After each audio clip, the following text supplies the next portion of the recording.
আইয়ুবীর শাসন, বঙ্গবন্ধুর ভাষণ, জিয়া কেটেছে খাল, এরশাদের নানান তাল, মঈনুদ্দিন ফখরুদ্দিন সব দেখা শেষ। সামনে টুপিওয়ালাদের বাংলাদেশ, সামনে আল কোরআনের বাংলাদেশ। একে একে শেষ করেছি, সবার দেখা হইল শেষ। দেখতে দেখতে গুল্লাই গেল আমার সোনার বাংলাদেশ। একে একে শেষ করেছি, সবার দেখা হইল শেষ।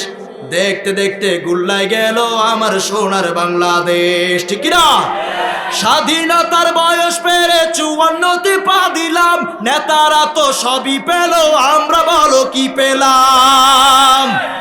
শান্তির লাগি কান্দা মরি, শান্তির কোনো নাহি লেশ। দেখতে দেখতে গুল্লাই গেল আমার সোনার বাংলাদেশ। ঠিক কিনা? এবার দেন না একটু ক্ষমতা টুপিওয়ালাদের কাছে, যারা কোরআন দিয়ে দেশটা চালায়। বিগত বছরেও মানুষ দেখেছে দুইটা মন্ত্রণালয়ে, অন্যান্য মন্ত্রণালয়গুলো চোর ডাকাতে ভরা, দুইটা মন্ত্রণালয়ে দুইটা টাকার দুর্নীতি দেখাতে পারে না। ঠিক কিনা বলে? তাদের কাছেই দেশ নিরাপদ। পারবেন ইনশাআল্লাহ? আল্লাহ যদি সুযোগ দিয়ে দেয়, জমিন আল্লাহর, আইন চলবে আল্লাহর, এটাই স্বাভাবিক। জমিন আল্লাহর, আইন চলবে গোলামের। আপনার ঘর খরচ দেন আপনি, টাকা পয়সা দেন আপনি, কিন্তু এই ঘরে ক্ষমতা চলবে, আপনার বিবি চলবে আরেকজনের কথা। এটা মানা যায়? এটা মানবেন?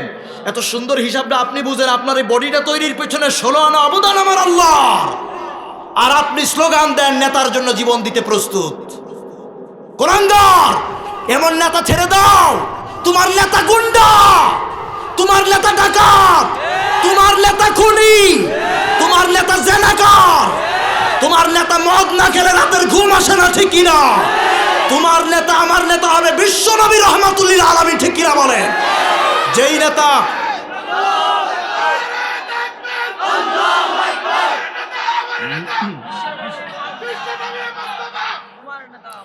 যেই নেতা কোরআনের চলার পথে বাধার সৃষ্টি করবে, যেই নেতা আল্লাহু আকবার আওয়াজকে বিতর্কিত স্লোগান বলে, যেই নেতা আলেমদের কণ্ঠ রোধ করার জন্য ফোন করে বিরক্ত করে, যেই নেতা প্রশাসন দিয়ে আবুল আহাবের বাঁ হাতের ভূমিকা পালন করে তাফসির বন্ধ করায়, সেটা নেতা না, সেটা ডাকাত, সেটা আবু জাহেল, আবুল আহাব, নমরুদ, ফেরাউনের প্রেতাত্মা। ঠিক কিনা বলে?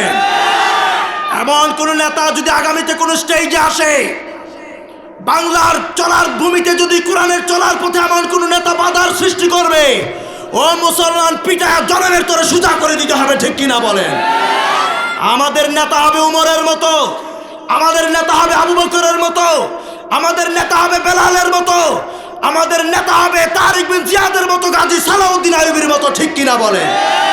মদখোর নেতা আমার দরকার নাই, জেনাকার নেতা আমার দরকার নাই, খুনি নেতা আমার দরকার নাই। ঠিক কিনা বলেন? এখনো সময় আছে, সুযোগ এসেছে। কোরআনকে পার্লামেন্টের ব্যবস্থা পাঠানোর ব্যবস্থা করতে হবে। ঠিক কিনা বলেন? আলা লাহুল খালকু ওয়াল আমর, জমিন আল্লাহর, আইন চলবে আল্লাহর।